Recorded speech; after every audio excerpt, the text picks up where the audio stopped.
సంపూర్ణ వైద్య ప్రభుల ఆయుష. బాబు ఆయన చేసుకో ఆయన చచ్చిపోయి వచ్చింది తర్వాత వేరే విషయం.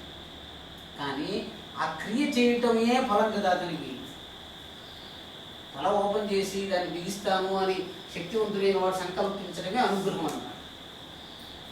ఇది మీకు ఎందుకు చెప్పారంటే ప్రతి క్రియను ఆ క్రియాఫల కర్తను అంటే దాత కాదండి, ఇది బాగా అర్థం చేసుకోవాలి. క్రియాఫలాన్ని ఇవ్వటానికి ఒక కర్త ఉంటాడు. ఆ కర్తతో సంబంధం పెట్టుకోకపోతే సమస్త క్రియలు వ్యర్థమైపోతాయి. ఎందుకని? మీరు క్రియనే కదా, ఫలం కాదు కదా. నువ్వు డబ్బు వచ్చింది, డబ్బుతో రావాల్సింది ఎవరిస్తారు? డబ్బు వచ్చేసిందండి, నాకు కూలి చేయాలి, నీకు 1000 రూపాయలు ఇస్తాను, అబ్బా మట్టి తట్టేస్తాంటే వాడు ఎత్తలేదండి మీ డబ్బులు నీకు. క్రియతో ద్రవ్యంతో క్రియని, ద్రవ్యంతో పుణ్యాన్ని, ద్రవ్యంతో శక్తిని కొనకపోతే ద్రవ్యాన్ని సంపాదించవలసిన పని. ద్రవ్యస్య ప్రయోజనం ద్రవ్యం నా, ద్రవ్యస్య ప్రయోజనం సుఖం అని ఎవరికి తెలుస్తుందో సుఖం వస్తే వాడు ద్రవ్యాన్ని పట్టించుకోడు. నేరుగా సుఖం కదా కావాలి మీకు, ద్రవ్యం కాదు కదా. అంటే మనందరము ద్రవ్యసిద్ధి కోసం ఆరాటపడుతున్నాం, కానీ ద్రవ్యం వల్ల వచ్చేటువంటి సుఖసిద్ధి మనకు కలగటం లేదు. మీకు అర్థమైంది? సుఖం అంటే ఏంటి? అన్నం తిన్న తర్వాత బలం రావాలి, బలం వచ్చిన తర్వాత ఆనందం రావాలి. ఆనందం అంటే ఏంటి? దేనివల్ల అదే, దానికి మించి అది కాదు అంటే అది పరమ ద్రవ్యం. బాగా గుర్తుపెట్టుకోండి. ఈ ద్రవ్యం వల్ల దీనికన్నా మించినది నాకు అవసరం లేదు, ఇదే కావాలని ఎవరికి బోధ వస్తుందో, ఆ ద్రవ్యం ఎవరికి తెలిసిపోతుందో వాడు రెండో ద్రవ్యాన్ని పట్టడండి. మీకు అర్థమైందండి? ద్రవ్యం అంటే ఏంటి? నాకు వచ్చిందండి, దీనివల్ల ఏం కావాలా? ఇదేనా నాకు వంట కాదు, దీనివల్ల ఇంకోటి కావాల్సి ఉంది కదా, కాబట్టి this is not ultimate, this is medium. ఏది వచ్చేస్తే నాకు ఇవన్నీ అవసరం లేదో అది వచ్చేసింది అనుకోండి. నాకు దాహంగా ఉంది, మంచినీళ్ళు కావాలి, నాకు దృశ్యం కావాలి, నాకు స్పర్శ కావాలి, అంతే. ఇవే నాకు కావాల్సింది, నాకు ద్రవ్యం కాదు కావాలి. ఎవడు సుఖస్పర్శను, ఎవడు సుఖబోధను, సుఖశ్రవణాన్ని, ఇంద్రియాత్మకమైనటువంటి ప్రీతిపూర్వకమైనటువంటి పదార్థాలను ఇవ్వగలడు, వాడి సన్నిధి లభిస్తే ఇవేమీ అవసరం లేదు. ఎవరికి కానీ, ఏ వృత్తికి కానీ, ఏ క్రియకి కానీ 92,000 సంవత్సరం ఇంగ్లీష్ క్రియాపదాలు ఉన్నాయండి. 92,000 క్రియాపదాలు ఉన్నాయి. అన్ని క్రియాపదాల వల్ల లోకంలో ఏమీ వ్యవహారం లేదు. ఇప్పుడు మీకు వచ్చేసిందండి, వచ్చేసేయండి, వచ్చేసింది. మీరు ఆ సంకల్పం చేసేటప్పుడు, మరొక శ్లోకాన్ని తెచ్చి సంకల్పం చేసినప్పుడు ఆప్యాయంతు మమాంగాని అన్నాడు. నా మాట నా కోసమే మాట్లాడబడుగాక సంకల్పం అని మొట్టమొదటి. ఈ నోరు నేను మాట్లాడదలిచిందే మాట్లాడుగాక. ఎట్లుంటుంది? ప్రతిరోజు నేను ప్రార్థన చేస్తానండి మొట్టమొదట. ఏమని? వాంగ్మే మనసి ప్రతిష్ఠిత మనోమే వాచి ప్రతిష్ఠితం ఆవిరావిర్మయేది వేదస్య వాణీస్థ. అంటే ఏంటి? నా మనస్సు నుంచి వచ్చేటువంటి వాక్యాలే నేను చెప్పాలి, కానీ వేరే వాడు చెప్పిన వాక్యాలు నేను చెప్పకూడదు. వాంగ్మే మనసి ప్రతిష్ఠిత మనోమే వాచి ప్రతిష్ఠిత అంటే మళ్ళీ ఈ వాక్కులో కూడా నా మనస్సే ఉండాలి. అంటే పరస్పరాధ్యాస సంబంధం ఉండాలి. ఉంటేనే ఆ వాక్యము లోకంలో బలాన్ని పెట్టుకుంటుంది. అంటే మీకు అర్థమయ్యేదానికి ఇది ఆఖరి మాట అండి. ఒక పిల్లవాడి దగ్గరికి వెళ్ళి వాడిని ఒక్కసారి నా భోజనం తిన్నావని అడిగావా అని అడిగాడు వాడు నాన్నగారు. ఏంట్రా భోజనం తిన్నామంటే ఆయన చెప్తే అడిగేది కాదు, నువ్వు అడగాలన్నాడు వాడు. ఇది మీకు అర్థమైంది కదండి. అంటే వేదవాక్యాన్ని కూడా పరేచ్ఛతో ఉచ్చరిస్తే పరమాత్ముడు సంతోషించాడు. మీకు అర్థమైంది కదండి. శక్తి మాట ఉచ్చరించటం కాదు, ఆ మాటలో చేర్చవలసిన శక్తిని తండ్రి చేర్చకపోతే అది కేవలం వాక్యం అయిపోతుంది. అంటే శక్తి అంటే ఏంటి? పుత్రుడికి తెలిసిపోయింది కదా, పిల్లవాడికి తెలిసిపోయింది. మనం దివిశక్తి లేదు అనుకుంటూ ఉంటాం. చిన్న పిల్లవాడు అమ్మ అడగలేదు, నాయన అడగమన్నాడు కాబట్టి అమ్మ అడిగింది, అమ్మకు లేదు నాయనకు ఉంది. వాడికి ఏమిటి? అమ్మకుంటేవి నాయనకుంటే మాట వచ్చింది కదా. అంటే వాక్యం ప్రధానం కాదు, శక్తి ప్రధానం. ఇది ఎందుకు చెప్పానంటే గురువు నిందించినా మనకు వృద్ధి వస్తుందని.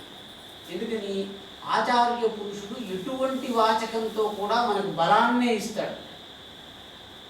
లోకస్తులైనటువంటి వాళ్ళు ప్రీతి పురస్సరమైనటువంటి వాక్యములతో కూడా విషాన్నే ఇస్తారు. ప్రీతిగా మాట్లాడుతూ ఉంటారు మనతో వాళ్ళు, కానీ వాళ్ళ హృదయంలో విషం ఉంటే ఆ మాటలో ప్రీతి వస్తుందా విషం వస్తుందా కదా? అంటే విషం ఏం చేస్తుంది? నీ యొక్క క్రియ నుంచి మిమ్మల్ని వేరు చేసేస్తుంది. విషం అంటే ఏంటి? వైషమ్యం కరోదు. క్రియ అంటే ఇంద్రియాలని మనస్సుని వేరు చేసేస్తుంది విషం. అదే కదా విషం అంటే. మామూలుగా మీకు ఏదైనా పాయిజన్ అంటే ఏంటి? రక్తంలో ఆ ఆక్సిజన్ని కలవనివ్వదు, వేరు చేసేస్తుంది. టోసిస్ వచ్చింది, నాగుపాము కలిసింది, వెంటనే కనురెప్పలకు పక్షవాతం వచ్చేసింది. అంటే బాగా గుర్తుపెట్టుకోండి, నాగుపాము కరిస్తే కూర్మ ప్రాణాన్ని చంపేస్తుందండి నాగుపాము. కూర్మ ఉన్మీలనే స్మృత, కూర్మ ప్రాణం ఇప్పుడు ఉంటుందండి. నాగుపాము కరిస్తే పక్షవాతం కంటికి వస్తుంది, కనురెప్పలు పడిపోతాయి ముందర.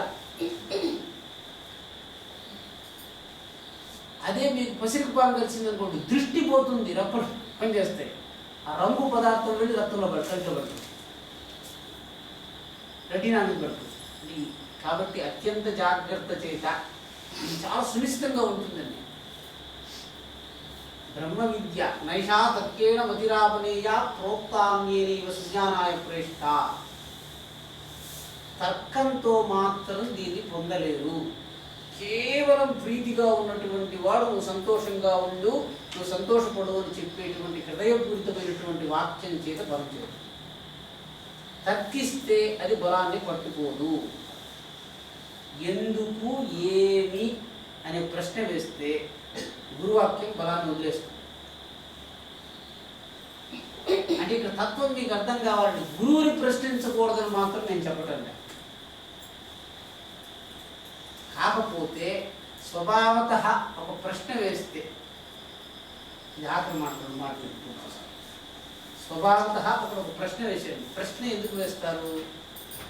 భగవంతుడి దగ్గరికి వెళ్ళి కృపయా శ్రూయతాం స్వామిన్ ప్రశ్నోయం క్రియతే మయా అన్నాడు. అంటే గురువుగారిని ప్రశ్న అడగాలంటే ప్రశ్న అని చెప్పి అడిగితే తరగలేసిపోతుంది. నాకు ఈ ప్రశ్నకు సమాధానం చెప్పండి అని అనకూడదండి. మొట్టమొదట ఆయన సంతోషాన్ని మేలుకొల్పాలి. అందువల్ల ఆయన ఏం చేశాడు? కృపయా అన్నాడు. మొట్టమొదటి కృప వాడాడండి. ప్రశ్ననే పదం మొదలొచ్చి ఈ ప్రశ్నకు కృపతో సమాధానం చెప్పండి అంటే గురువు కోపం వచ్చేస్తుంది. ఎందుకని పాయసం పడిపోయింది ముందర. ఎప్పుడు గుర్తుపెట్టుకోండి, మాటతో చెప్పగలిగినటువంటి అత్యంత విషపూరితమైనటువంటి పదము కిం. గుర్తుపెట్టుకో, విషయం కదా. అన్నంలో విషం ఎట్టుంటుంది? మాటతో విషం ఎక్కాలి కదా. మాటతో విషం అంటే ప్రశ్న అండి. దీనికి మించిన విషయం ఇంకేది లేదు. అందువల్ల ప్రశ్నించడానికి గురువు సహించడండి, తెలుసుకోవడానికి అడిగినా కూడా సహించడం. అది మరి దానికి హేతువులు చెప్తా. ప్రశ్న అంటే ఏమిటి? క్వశ్చనింగ్, అథారిటీని క్వశ్చన్ చేస్తున్నాడు. అది చెప్తున్నాడు. ప్రశ్న అంటే అట్ట కాదు, కృపయా శ్రూయతాం స్వామిన్ ప్రశ్నోయం క్రియతే మయా అంటే మాటకు అర్థం ఏంటండి? అయ్యా దయచేసి ఈ ప్రశ్నను నేను చేస్తున్నాను, ప్రశ్న అడుగుతున్నాను కూడా చెప్పటం లేదండి. నాట్ టువర్డ్స్ హిమ్, ఐఎం ప్రశ్న, ఐఎం మధ్యలో ఒకటి పెట్టాడు. ఎందుకని? You should not trigger the anger. Are you testing me? ఎందుకని? మీకు ఏది కష్టం అండి? ఇప్పుడు ఎగ్జామ్ చేసేప్పుడు మీకు ఏమిటి కష్టం? పరీక్ష పెట్టేవాడు మనం కష్టపెడుతున్నాడండి. పిల్లకాయలకు పరీక్ష చదువుకొని పోతూ ఉంటే ఈరోజు పరీక్ష రద్దంటే వాడు ఎంత సంతోషపడతాడు లేదా? We don't like to be question, but only we become perfect when we are question. మనం క్వశ్చన్ చేయబట్టడానికి ఇష్టపడం, కానీ మీకు బాగా అర్థం కావాలి, మిమ్మల్ని క్వశ్చన్ చేయటానికే ఫీజు ₹1,00,000 ₹2,00,000 కట్టి నన్ను క్వశ్చన్ చేయండి మీరు డబ్బు పెట్టాడు. You are paying university for getting question, for not teaching. Cost is not in teaching but only in question. ఎగ్జామినర్ని ఇన్వాల్వ్ చేయడంలోనే కాస్ట్, కానీ టీచింగ్లో ఉన్న కాస్ట్ తక్కువ. ఎందుకని బాగా అర్థం చేసుకోండి. ప్రశ్న వేసిన వాడు వేయబడిన వాడి స్నేహం నుంచి వేరైపోతాడు. అందువల్ల ఎవ్వరు కూడా మనల్ని ప్రశ్నించాలని అనుకోరు. ఇద్దరే ప్రశ్నిస్తారు. మనల్ని ధిక్కరించాలనుకున్న వాళ్ళు ప్రశ్నిస్తారు, లేకపోతే మనం స్థిరపరచాలనుకున్న వాళ్ళు ప్రశ్నిస్తారు. ధిక్కరించాలంటే మాట చేస్తే ఏమి ఏమి ఏమి అంటూ ఉండండి. నేను చెప్తాను, ఇట్టి మీకు ఏం పదాలు అవసరం లేదు. ఎవరో వచ్చారో గురువు గారి దగ్గరికి వెళ్ళారు, ఈయనకి మాటలు చాలవండి, కొత్త పదాలు వాడాలి, ఈయన కష్టపడేటట్టుగా మాటలు వాడాలి అన్నారండి. అంటే అమ్మవారి దగ్గరికి వెళ్ళి పాషండ మొత్తం గంగమ్మని తిడతారు కదా వెళ్ళి. ఇప్పుడు ప్రతిరోజు వచ్చి చక్రవర్తి గారి దగ్గరికి వెళ్ళి, అంటే చక్రవర్తి దగ్గరికి వెళ్ళి, సార్ మీరు చాలా గొప్పోళ్ళు అంటున్నారు. చక్రవర్తి గారు ఎప్పుడు కష్టపడతారండి? ఆయన ఏది ఇష్టపడ్డంటే ఏం గొప్పోడండి, ఏందండి మీరు చేసింది, మీరు ఇంకేం మాట్లాడదు, ఆయన చెప్పిన దానికంతా ఏమి ఏమి అని అంటూ ఉండండి, మీకు అర్థం అవుతుంది శక్తి ఏంటండి. రైట్, నేను చదివించాను. ఏం చదివించారండి? నేను అన్నం ఏం పెట్టారండి అంటే ఏం లేదు. అంటే విషం సమస్త క్రియలను సంహారం చేస్తుంది. దీనికి వేదంలో కైముఖత్వం అని. కింకరుడు కాదండి, ఈశ్వరుడికి ఏం చేయమంటారు అని అడిగేవాళ్ళు కష్టపెట్టరు. ఏం నువ్వు చెప్పేది అన్నవాళ్ళు కష్టపడతారండి.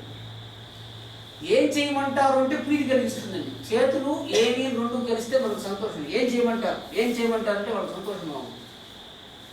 అట్లా కాకుండా ఏం చెప్తున్నారంటే వాళ్ళకి క్వశ్చన్ వచ్చేస్తుంది కదా. అది నేను మళ్ళీ చెప్తాను. అంటే కైముఖత్వం చేత లోకంలో వషట్కారములు, వైదిక వషట్కారాలను ఉపయోగించేటప్పుడు పరమాత్ముడి పట్ల కైముఖత్వాన్ని ప్రదర్శించకూడదు.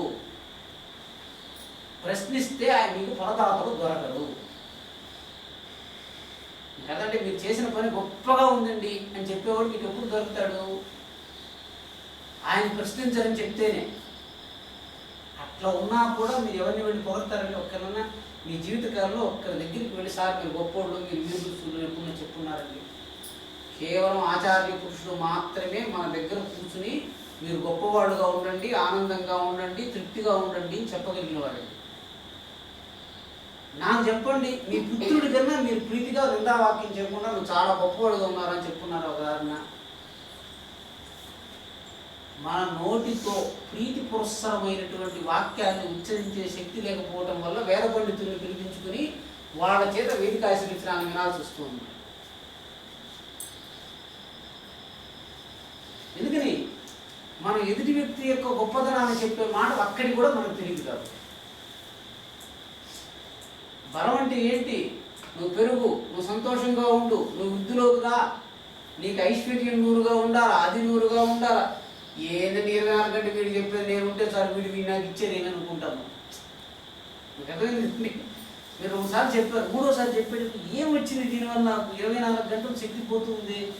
అన్నం తింటున్నాను అరుస్తున్నాను, ఏం వచ్చింది అని అనుకున్నాడు అనుకోండి, వాడు నోటితో ఒక్కరిని స్తుతించడమే.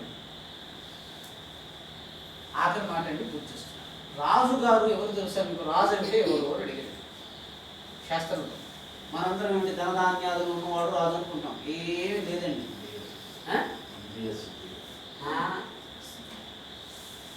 రాజు అనేటువంటి మాట ఇంకొకడు వాడితే సహించని వాడు అన్నట్టు.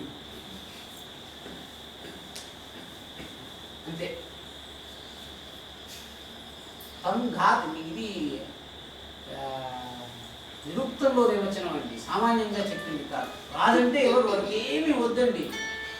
తం ఘాతయతి రాజానం రాజాహమితి వాదినం. తం ఘాతయతి, రాజన్నవాణ్ణి చంపేసేవాడు రాజన్. అంటే మన దగ్గర కోట్లు ఉన్నాయి. ఎవరండి చేసిందండి? ఆయన చేశాడండి. ఆయన చేశాడండి అని చెప్తూ ఉంటారు.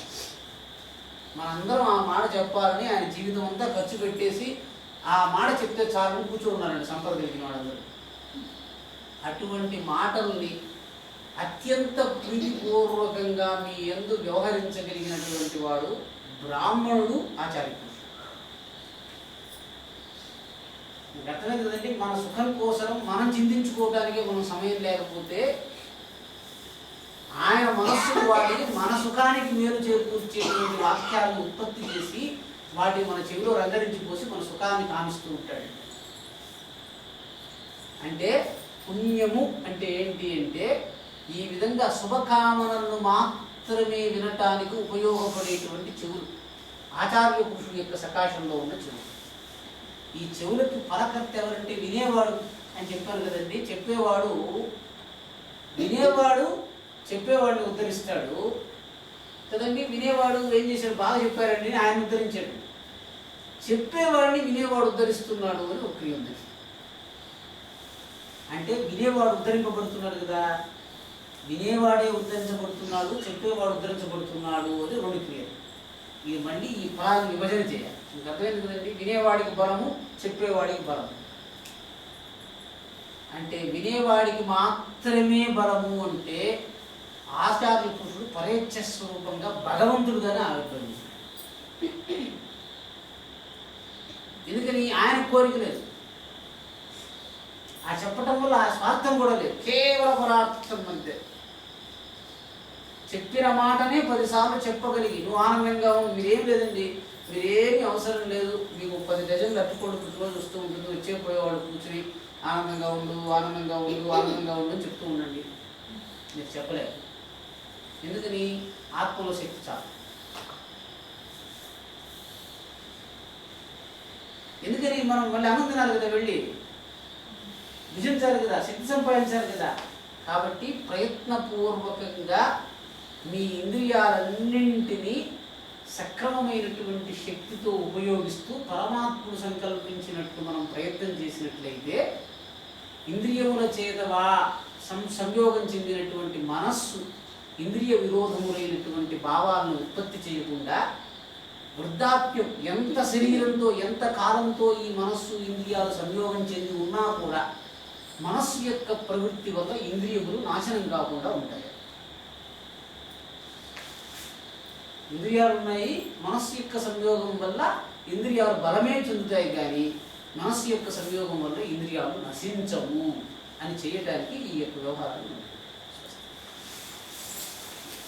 వచ్చేస్తాను.